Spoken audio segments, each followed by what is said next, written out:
Oh. It is with such an air of urgency that you appear before us.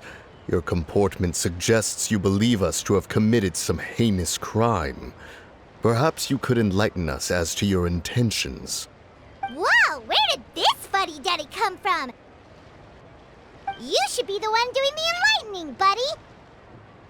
Don't think we didn't notice you eavesdropping. One look and we could tell you were up to no good. Tell us everything, starting with your name! One bears no secrets before two such as yourselves. You stand in the presence of the mighty and illuminated Adeptus, Moon Carver.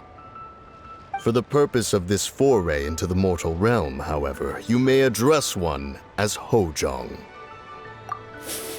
You kidding? That deer's got his head stuck so far up in the clouds, there's no way he'd humble himself down here with the rest of us.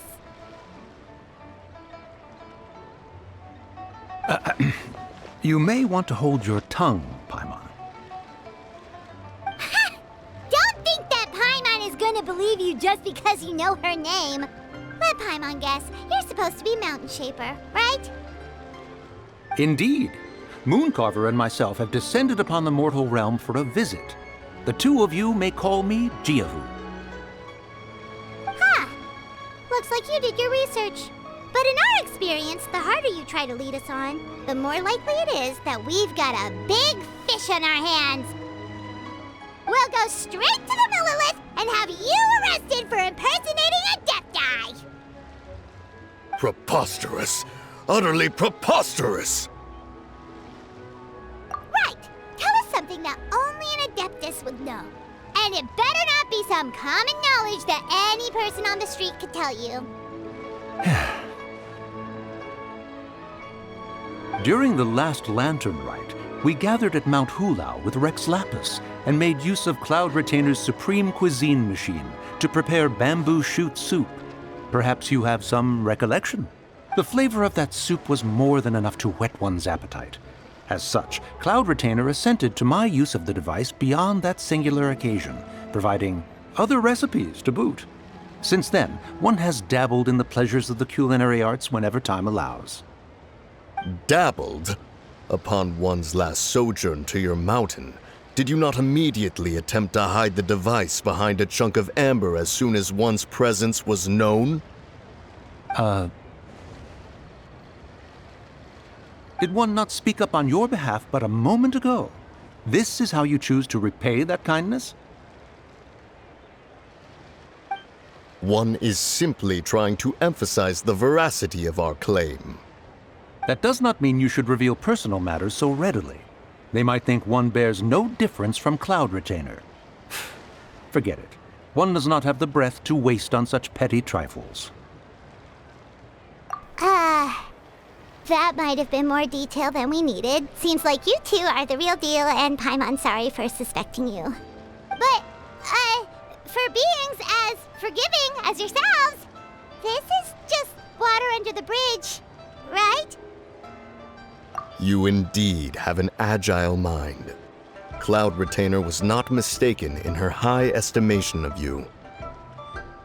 Paimon's still curious about something. It's just... Paimon can understand why Mountain Shaper is here, but why did you decide to come to the city, Mooncarver?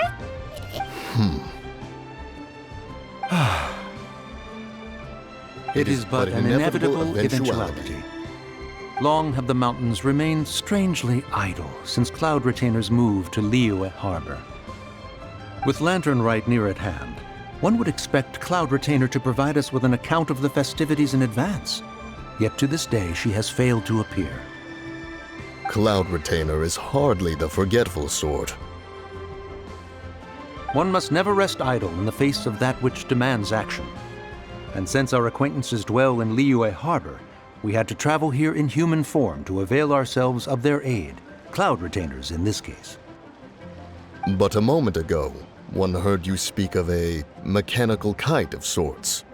It appears the essence of the situation has hitherto revealed itself. Now it is time for one to retire back to one's abode. So you're not looking for Cloud Retainer anymore? Perhaps there are aspects of Cloud Retainer's temperament that remain opaque to young Paimon. Given one's understanding, one can only imagine the anger that now consumes her.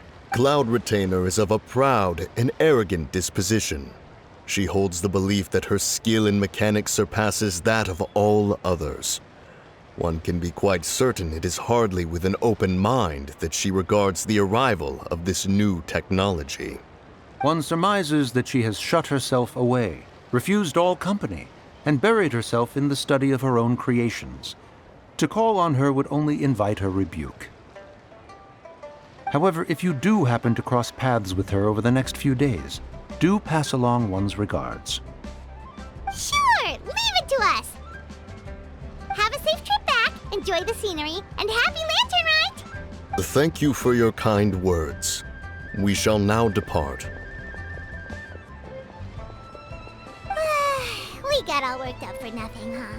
All that trouble and it turned out to be people we knew all along. Well, it's still pretty early.